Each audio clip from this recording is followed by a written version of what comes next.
Okay, we'll get started. Well, first I just want to say thank you for being here today.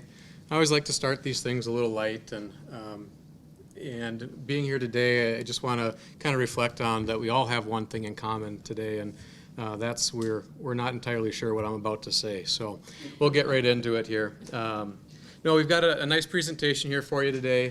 For probably next 20, 25 minutes, we'll kind of go through some slides, and obviously if there's questions, we'll answer questions at the end. But the packets in front of you, just a little housekeeping in front of you, these are for you to take with you, write down notes. But on the front sheet, there's a letter of participation. So if you or your business or you like to share this, you're able to fill this out, show a level of how you would like to participate with the project. You can either turn those in, and these are also available on the city website in a fillable form as well. As you open up the packet on the left-hand side, is some project frequently asked questions and answers on the project. More along two packets there, two forms there. One is just general questions and answers on the project, and then the front and back page is more technical network reliability questions and answers. On the right-hand side are just shrunk down versions of the three maps or graphics in the back. So it's the network payment structure, the phase one numbers, and then just a project map. So those are just for your reference as we go through the presentation. So let's jump into it. So today we're here to talk about the Connect Willmar initiative. The motto that we've been going about with this project over the last few months and over the summer with some engagement sessions, it's about choice, it's about connection, it's about Willmar's future. But before we go into the project, I wanted to highlight and talk about some impactful infrastructure projects that Willmar has completed in the past. And I think it's appropriate for, throughout this presentation, yes, we're talking about fiber, yes, we're talking about internet, but truly we're talking about infrastructure that's going into the city. And that's what cities do really well. So starting off with the Willmar Airport, an infrastructure project that was completed, opened up in 2006. The conversation started in the 90s, early 2000s, but the airport was relocated 3 miles west of town for a few reasons, right? So there was obviously a larger site location. It was aimed to improve safety and enhance airport facilities and provide better access to both commercial and general aviation. It allows for more efficient use of the space, compliance with modern aviation standards, and overall the relocation is intended to support future growth and improve the overall functionality of the airport for Willmar. Similarly, the wastewater treatment facility was also relocated. Originally, the old wastewater treatment plant is located just really central here in Willmar. Cashwise, Bremer Bank, Willmar Bus Garage, and that location. And that was relocated primarily due to the need for modernization to address capacity and environmental concerns. The capacity issues at the old facility had limitations on handling the volume of wastewater generated by the growing population here in Willmar. The environmental compliance, the new facility is designed to meet updated regulatory standards, environmental guidelines, ensuring better treatment process and reducing the impact to local waterways. Land use, moving the site outside of town. The previous site was in a more developed area, right? And relocating to the new site provides more space for expansion as Willmar's needs change in the future. And along with that is the community planning portion of it. The move aligned with broader community planning efforts, including infrastructure improvements for the entire city and growth management here in Willmar. So overall, the relocation was aimed at enhancing the facility's capacity, efficiency, compliance and environmental regulations, and supporting Willmar's growth. The Willmar Y project, this is a fun project for Willmar. Another infrastructure project that was very significant, aimed at improving rail access and efficiency here in Willmar. The project involved constructing a new rail connection that's often referred to as the Y, which is a track configuration that allows trains to switch directions more easily. The primary goals of this project were enhanced connectivity, increased capacity, future economic development, which we're already seeing now. In the last year and a half or so, Willmar, the city, sold 145 acres to a short line rail company called MB Rail. And what they're proposing to do in that site is connect directly to the Y-axis for economic development opportunities for businesses to come into town that have direct needs for importing and exporting of goods directly to rail. And of course, coming with that is safety improvements. So having the construction of the Y has the potential to reduce accidents and streamlining rail operations. Next is the industrial park in general and being shovel-ready certified. What this allows us to do, being certified, is essentially what that means to us is, and for developers, is that the infrastructure is in place. Roads, water, sewer, all of that is ready to go for future economic development here in the city. So, and that also includes zoning approval, like I had mentioned, the availability for infrastructure, environmental assessments, transportation access, site preparation, streamlined permitting process. All of those are part of that shovel-ready certification for those key infrastructure projects that come into Willmar. And lastly, street improvement projects. If you drive or live or work in Willmar, the last couple of years you would have noticed a increase in street improvements. These are the bread and butter for how cities, when we do infrastructure projects, we do these well. It's our job to maintain a certain level of standard when it comes to streets, so that businesses, residents, and anybody in transit has access to where they need to get in Willmar. So I like to keep kind of this mindset throughout the presentation on this is truly, from Willmar's perspective, from our perspective, it's an infrastructure project. So let's get into it. So what is the Connect Willmar initiative? This is an initiative designed to help secure Willmar's future by enhancing its internet infrastructure. Willmar has long been known for leadership in agriculture, technology, and industry. The city continues to build on this legacy with forward-thinking projects like Connect Willmar. Fast, reliable, and affordable internet has become crucial for personal and professional growth.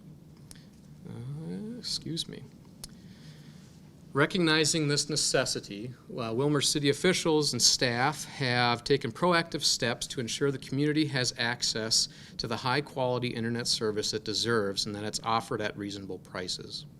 In today's world, fast, reliable, and affordable internet is no longer a luxury. It's a necessity. It touches every part of our lives, from how we work, how we learn, how we grow, and how we prosper. Without it, we truly risk being left behind and losing our legacy that our community has built. When we look at municipal networks across the country, there's right around 707 communities that have already invested in municipal networks on multiple different levels. So each of these dots represent a municipal-owned network, whether that's city, county, or another form of government that own these infrastructures. But they invest in these networks for a variety of reasons: economic development, improved access to education, healthcare, price stabilization, and more. They range on here from massive networks offering multiple symmetrical gigabit service to hundreds of thousands of households, all the way to small towns. So some of these, we'll kind of go through some of the dots and the shadings and what they mean.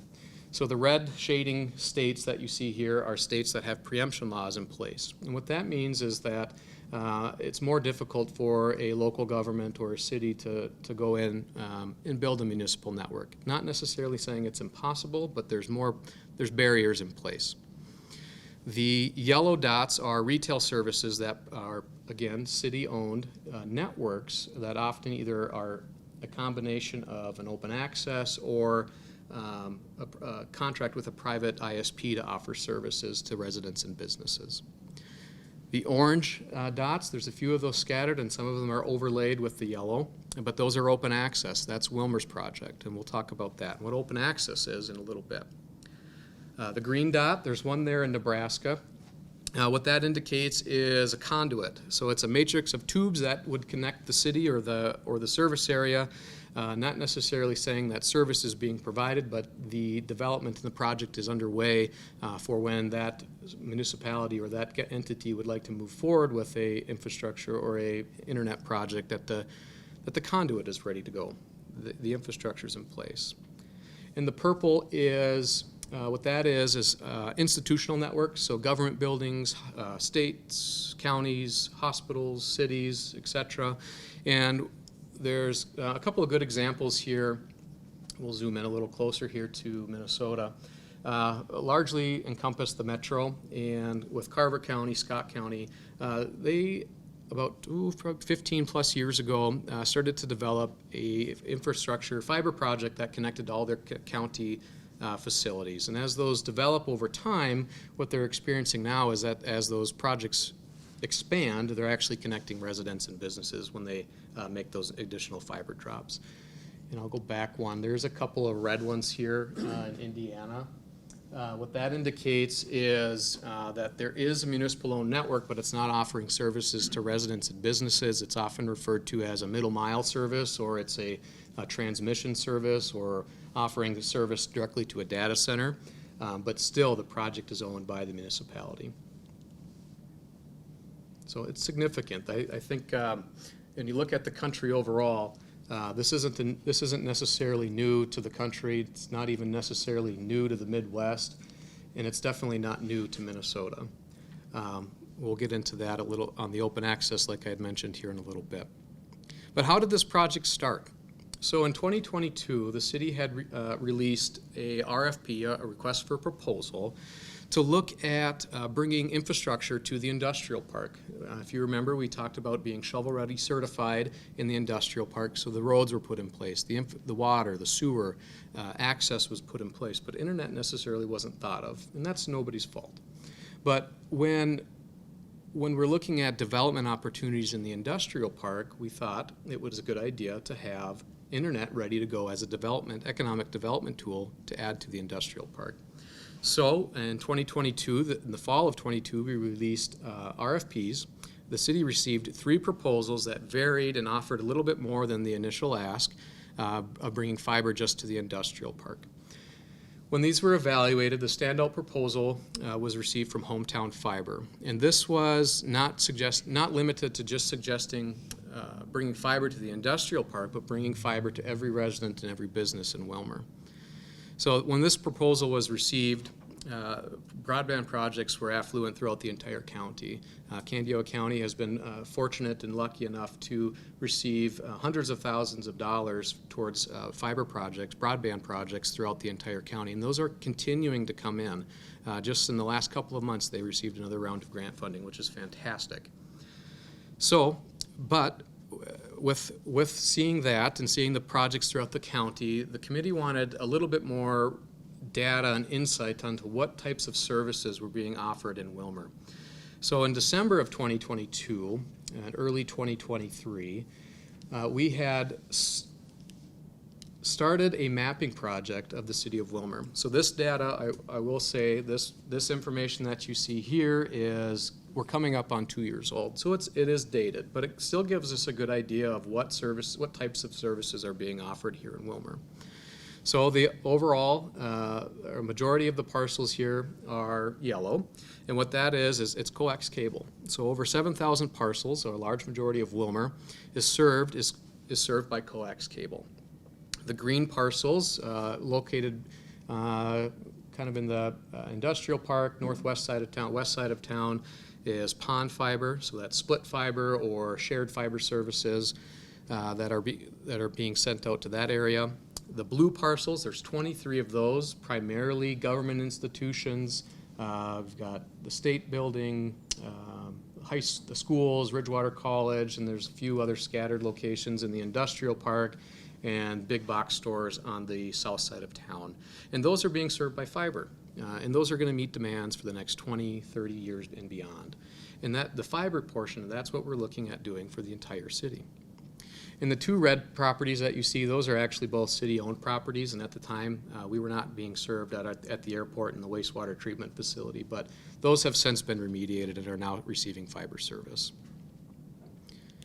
So as the project evolved, after understanding how our community was being served, there was a recommendation from the Broadband Committee to recommend Hometown Fiber's proposal. So in March of 2023,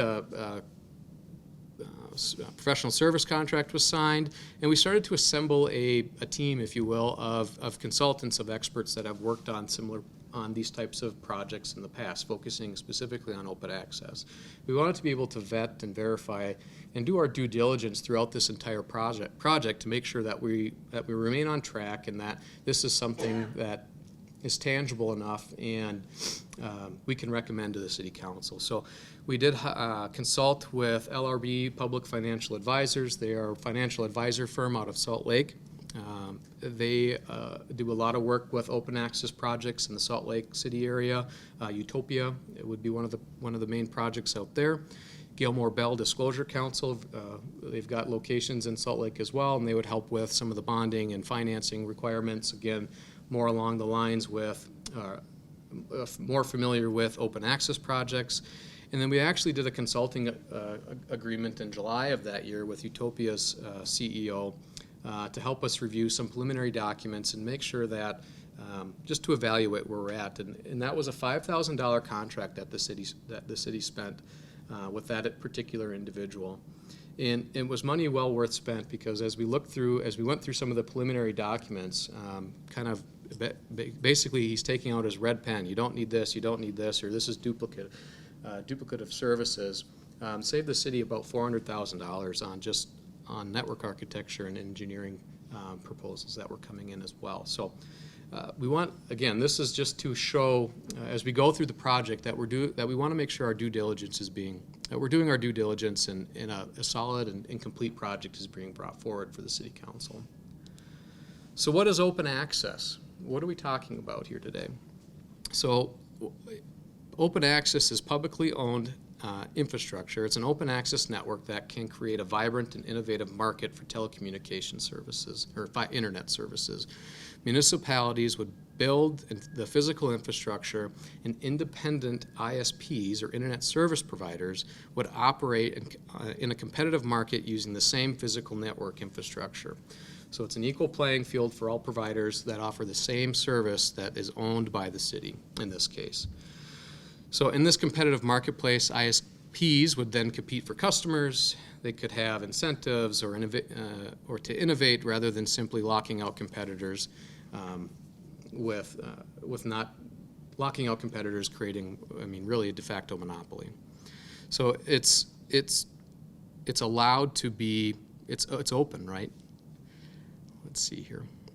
So how is this different than, I touched on this a little bit, but how is this different from what the service providers you see in town? So like I had mentioned, different ISPs or network operators can connect to the open access network. They offer their own services.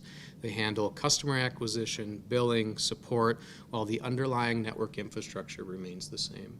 So one of the goals throughout this is that the consumer end, whether the business or the resident, it looks no different to you on your dealings with your internet service provider now, right? So you're calling, your bills go to your bills go to that provider, your calls for technical support go to that provider, but they're using the infrastructure owned and built by the city to operate and offer that service. And what this allows us to do with fiber as well, it's more than just speed. Now, maybe I should have touched on this a little bit more, but with fiber infrastructure, fiber is the gold standard in how internet is delivered. There isn't a better technology out there that offers the broadband bandwidth capacity at multiple gigabit speeds and more importantly, symmetrical speeds. So your upload and download speeds will be matched. So it's increased competition. We touched on that already. It's community control. Local governance over the network empowers communities to prioritize the specific needs and preferences, ensuring that the services that are offered on the network are tailored to the population that it serves. It focuses on local economic growth. The enhanced connectivity can attract new businesses that have access to improved internet access, can support local entrepreneurs, startups, industries interested in that focus on the tech sector, remote jobs, and really job creation. Cultural and educational opportunities. When we think back and look at our schools, remote learning days, a faster and more reliable internet enables better access to online learning, resources, virtual events, cultural programs, enriching community life. increased property value. This was really interesting to us, and we looked at a municipal network that was built out, I believe it was in Chattanooga, Tennessee. And what we found is that with areas that have robust internet infrastructure can actually see a rise in property values as desirable living conditions improve, attracting new residents, investors to the area. And better health outcomes. Improved connectivity can often facilitate telehealth services, enabling better access to healthcare services and potentially leading to healthier outcomes for the community as a whole. And when we look at more on the business side, we can go into this. If you or your business would like maybe more of a tailored presentation, there's a lot of benefits for inward-facing and outward-facing benefits that symmetrical fiber service can bring to your facility. So investing in fiber infrastructure can transform how a business of all sizes, from your small mom and pop shops to your large industrial operations, operate, both internally and externally. It fosters efficiency, enhances customer satisfaction, and it positions companies for future growth and innovation. A digital transformation accelerates having reliable and fast internet connection, and a fast, reliable internet connection becomes a critical component to how businesses succeed.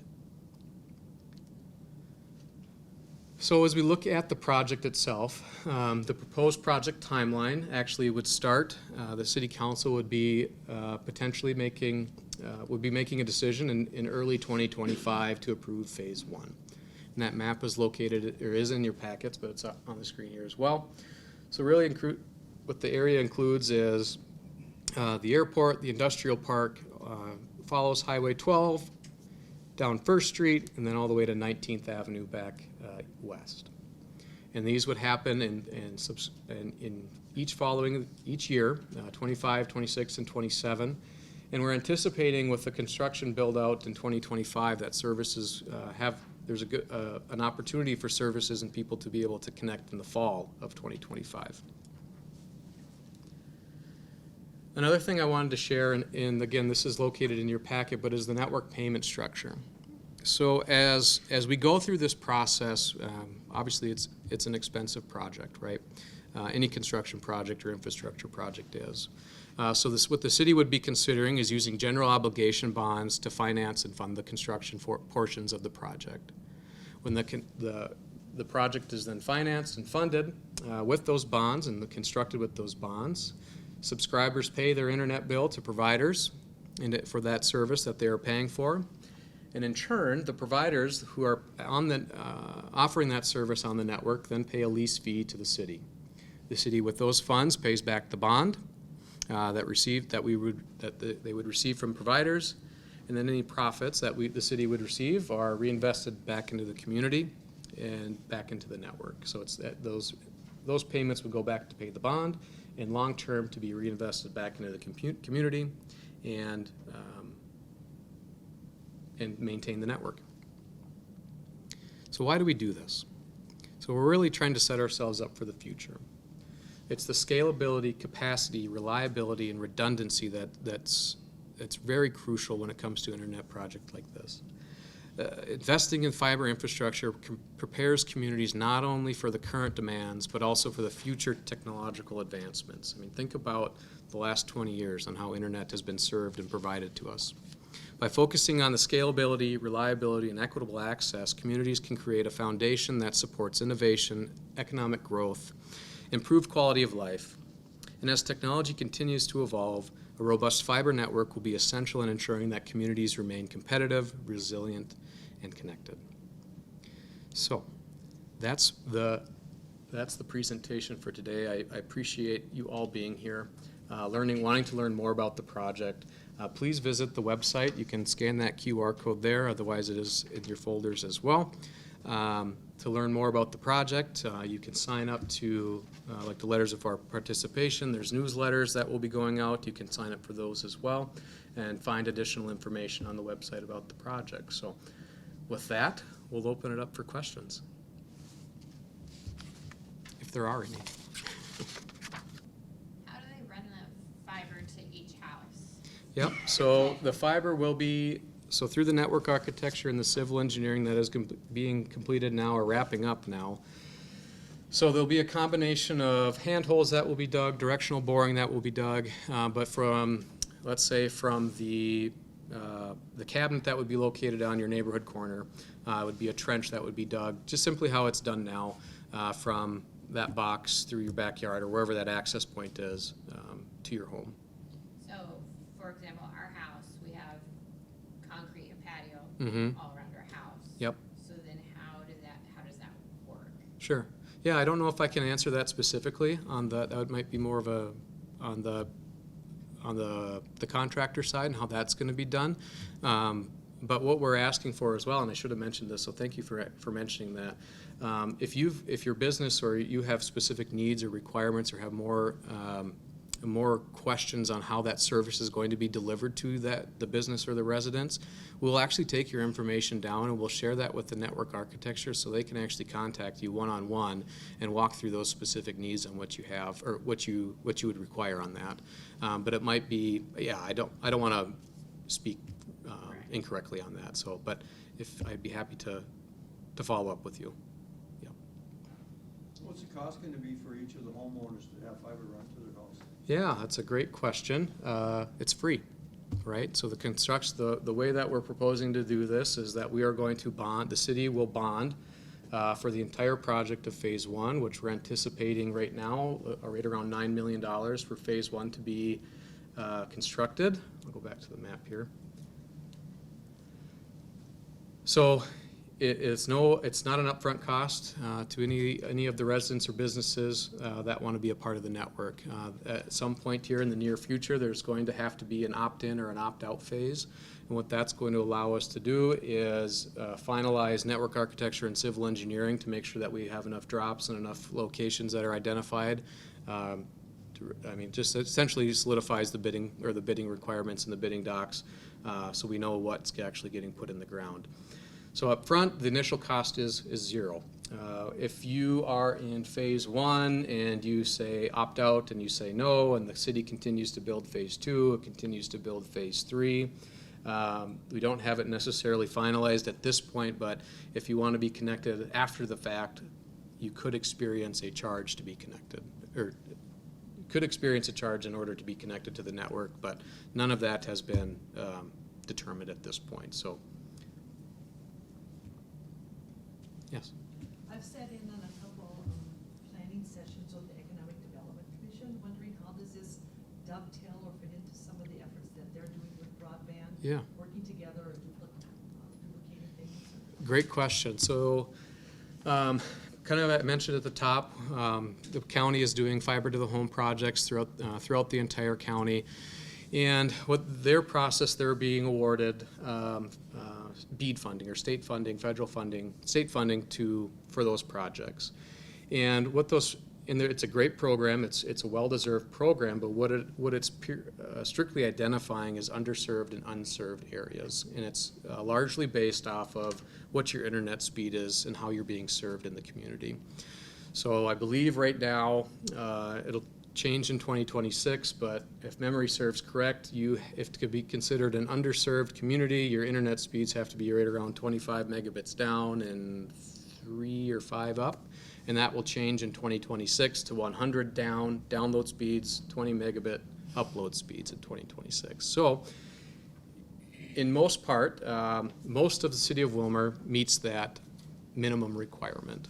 Not all, but most of it does. But as we went through this project early on, we found out quickly that Willmar doesn't qualify for any of that grant funding from a city project as a whole like this.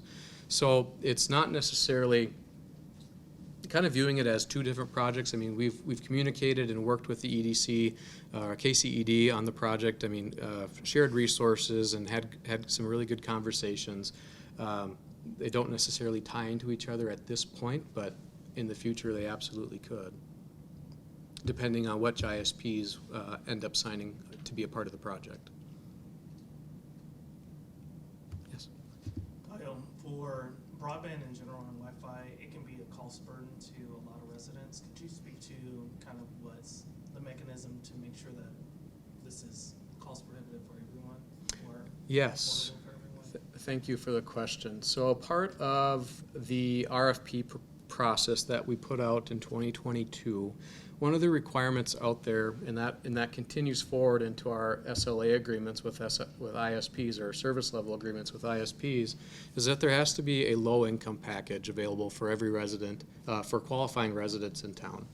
So in the 2020 census, about 16.5% of Willmar's population would qualify for that low-income status. And what that means is that there is a package, or a internet package, that would be available to those low-income residents that's maybe a lower or symmetrical service. It's not going to be a gigabit service, but maybe it's 100 by 100 or 250 by 250, whatever that price package ends up being. But that entry-level cost is going to be $30, $40 a month, something that's going to be able to accommodate people that qualify for that qualify and fit into that low-income category. Thank you for the question. So what is the cost if you don't qualify for Jeff? Yeah, great question. So we are currently working on finalizing our first SLA agreement with an ISP.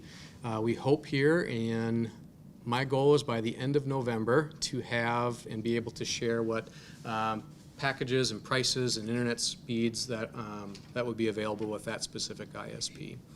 So that's coming very, very soon. And I know that was one thing that we were hoping to have to be a part of this presentation, because, I mean, at the end of the day, how much am I going to have to pay for this internet service? And what services are going to be provided? So recognizing that, we want to be able to share that information as soon as possible, and that's coming very soon. Yeah. No big secret, we have one provider in town that covers most of the town. Yeah. What market share are you projecting you have to take from that provider Yeah. to make this viable? Sure. To not go into the other funding options that are in the Q&A. Yeah, great question. So through some preliminary pro forma and some market surveying that we have done, conservatively, we're aiming to be at a 40% market take rate by year 8 of the network, all 3 phases constructed, to be at a to be positive, right? You bring up a great question, Steve. If we get to a point, and this has been communicated in public session with the city council as well, if we ever get to a point where the bonding and the payment mechanism fails, we're not bringing in enough revenue to pay the bonds back with subscriber fees or with the lease fees coming from ISPs, it directly goes back onto property taxes. Yeah. Just how so similar general obligation bonds, similar how streets are levied for now. So they're a general obligation bond. The city is obligated to make those debt service payments, and if there's not enough revenue coming in, it would have to be levied against property taxpayers. And that has been communicated thoroughly over the last year as well. But it's a great question.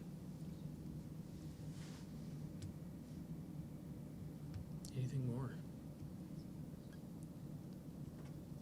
What has been the support of city council for this? Has it been? Yeah, we've received majority yes votes throughout this entire project. This at the no point. So the big question is going to come probably in Q1 of next year, to whether to approve the bids, let the bids go out, approve, call for bonding, and ultimately to approve the project. So there's probably 3 big action items that still have yet to happen.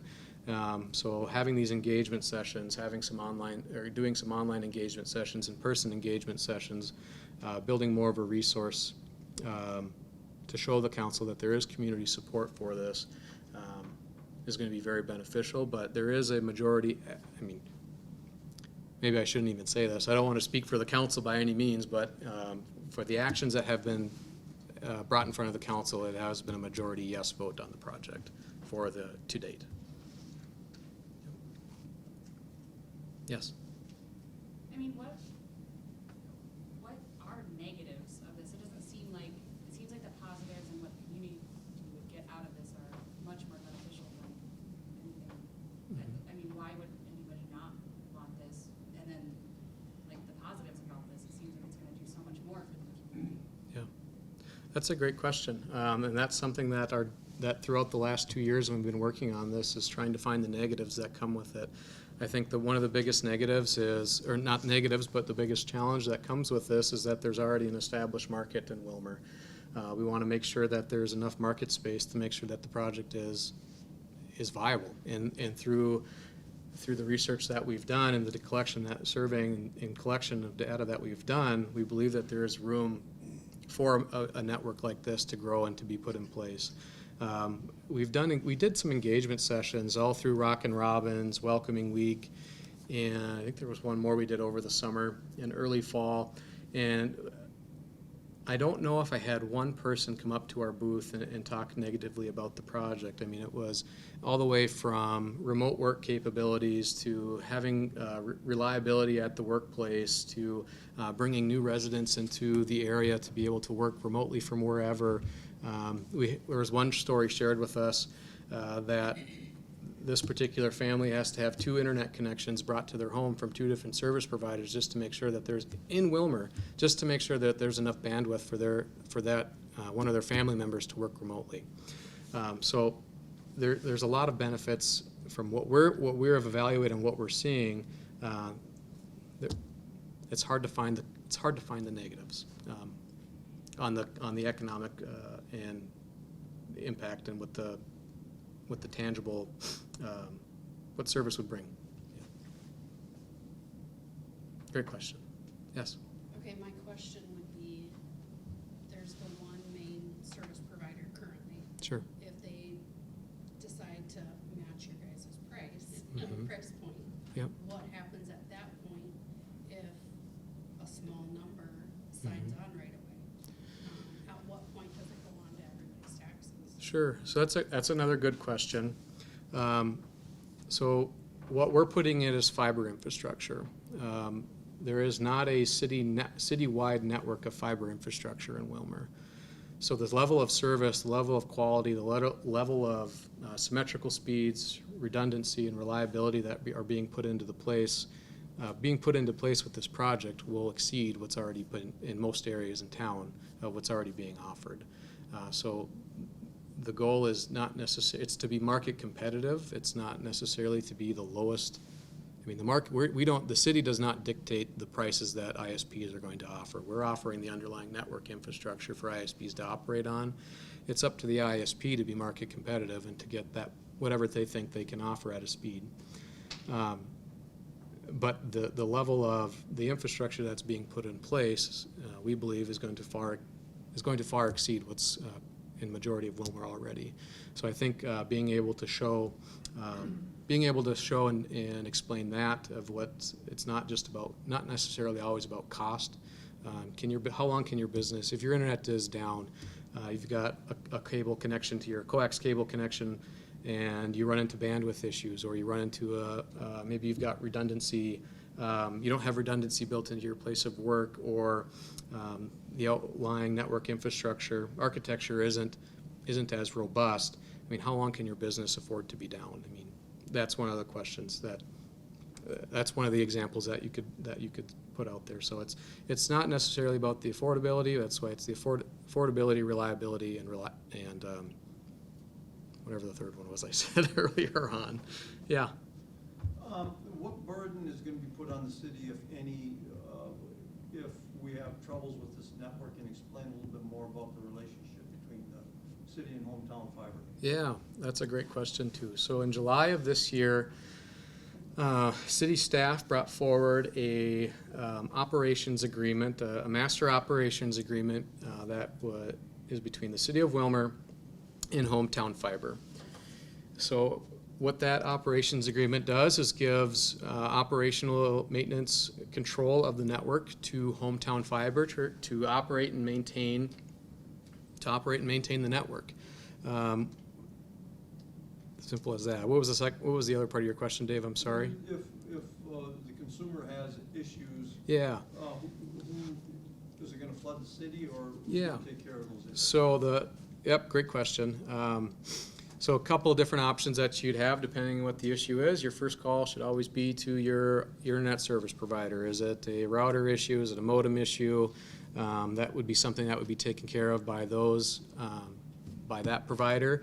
If it comes to the point where there's a cut line or there's something wrong with the physical network itself, those calls would be to hometown fiber in this case. It's a 24/7 call center that's going to be answered by a person in real time, and then they would be responsible for making those repairs at whatever level that would be.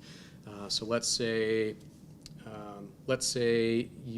it's middle of the day and somebody there's a car accident, takes out a pestle, knocks out access to 100 customers, whatever that magic number is, right? What that response is, and it's similar to how ISPs operate now, there's only a select number of contractors or services out there that do these types of repairs, so it's mobilization and getting a crew out there to fix that problem as soon as possible. If there is, you're in your backyard and you are planting a tree and you cut your line, similar type of response would be, depending on the time or whatever it would be, a similar type of response would be expected of the network too. I don't think there's an ISP out there that wants any customer to be down for a long period of time, and that's something that has been expressed to us through these conversations with ISPs, is that if there is something that's wrong to their network and that's directly affecting those customers, it needs to be fixed as soon as practically possible. Yeah. So calls can go to your ISP, to your provider, and then the 24/7 help hotline or the helpline call center that's manned by Hometown Fiber. So it alleviates any conversations or calls necessarily coming to the city on the network maintenance and portion of it. Yeah, Paul. I'm going to segue off of that if I could, please. One two-part question. One, the installation of all this will create a burden on anybody doing any kind of locating services whatsoever, whether it be natural gas, power, water mains, you name it. So I just want to recognize that. Yeah. And then once everything is in place, how are we gonna, who's gonna be in charge of protecting that? For instance, somebody calls in to locate the dig somewhere, Mm-hmm. that line's gotta be located, so we have to have some kind Yeah. of plan in place for protecting that, Yeah. all the lines everywhere. Yeah, absolutely. So a little bit more into that question. All of this infrastructure will be armor-plated fiber cable. So offers a layer of protection there, and then in the main highways or the trunk areas, everything will be in conduit piping. So it helps to eliminate any of that accidental cutting of lines or anything like that. And I think what it does, especially it's the civil engineering portion that's being done. I mean, the exact location. We're going to have records and maintenance of that. When it comes to locates, that's going to be something that Hometown Fiber, in this case, as the operator and maintainer of the network, under the agreement, would be responsible for. Or if it's typically how it would be done now. Who is going to be responsible for those records? So the city is going to, ultimately, at the end of the day, the city of Willmar is responsible. It's owned and operated by the city of Willmar, but we have an agreement for someone to maintain and manage some of those responsibilities for us. Thank you. Yeah, thanks for the question. Yeah. Is the plan, getting back to an outage, potential outage issue? Yeah. Is the plan for a single point of contact for a customer? They only have to reach out to their ISP? Sure. Yep, that's a great question. Or is that kind of still? Yeah, I would say, I think if your internet's down, I think instinctively you're going to reach out to your provider. However, if there's an outage on the network, we will know immediately. We will be able to pinpoint general locations of where that outage is and at the network operations center, and then automated services would be able to go out on customers in this area are experiencing a network outage. Here's a timeline of when it would be repaired, et cetera, et cetera. So a perfect world, it'd be ideal for you not to have to reach out to anybody. We would reach out to you, letting you know, or your provider would be letting you know that there's an outage, so you wouldn't have to reach out to them. But that, depending on who your provider would be and how that service is offered, I know it can be offered through the city or Hometown Fiber, but there are ISPs that already offer that service already. That's fairly custom. Yeah.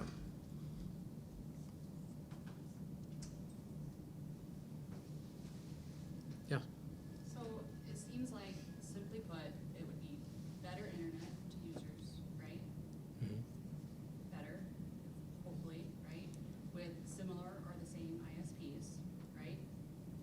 Not necessarily, I mean, not necessarily on ISPs. It can be, it's open access, so it would be open and available to any ISP that would want to enter into an agreement with the city. Right, but if they all can, right, like, The door is open, yeah, yes. so it's up to them, so, I mean, that's not to you guys, right, so whoever wants to sign on can, right? Yeah, so Yep. hopefully, I think is the goal for that to be like competitive.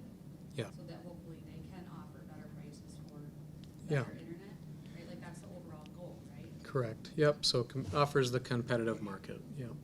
So yeah, it's all the ISPs operating on the network infrastructure, same level playing field of the network infrastructure, and then offering specific services that tailor to those specific ISPs on how they want to be competitive on that market, whether it's niche services that are provided, maybe they're more maybe it's more industry or commercial-based ISP that offers different levels of security, or a residential, more of a residential-based ISP, or any niche market that ISPs want to offer that service, yeah. So it's open access, so Hopefully yeah, there could be more ISPs, right, that offer more, yeah. right, like that could be is that a long-term Long-term, yeah, goal? absolutely. Yep. Thanks for the question. Okay. You had made a statement earlier that by the end of the month, you're thinking you will have some kind of a package available. Yep. Do you have an estimate of the number of ISPs right now that are showing interest? Yeah, we've got a letter of intent from one. It's a regional ISP out of Hutchinson that is very close to, that would be the one that would be signing the first SLA agreement. And we have been in conversations with a fairly large ISP that's interested in moving into the area as well. But that's a little bit more, maybe a few more months away. But watching kind of very closely, seeing how this service level agreement is going to be structured with them. But we're hoping to have it a minimum of 2 when it comes to being able to offer a service. Yeah.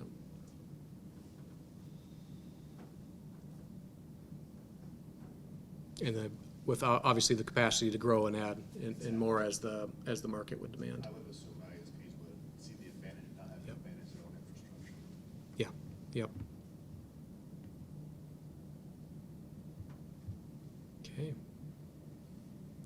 Well, thank you all so much. This was, I really enjoyed this. I hope to do a couple more. We hope to do a few more of these engagement sessions here.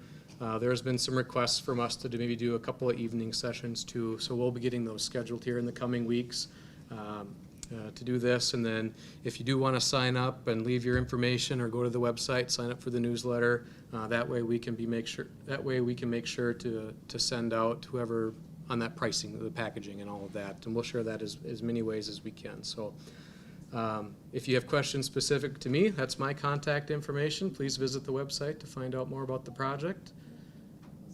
Thank you, and enjoy the rest of this beautiful rainy day. At least it's not snow.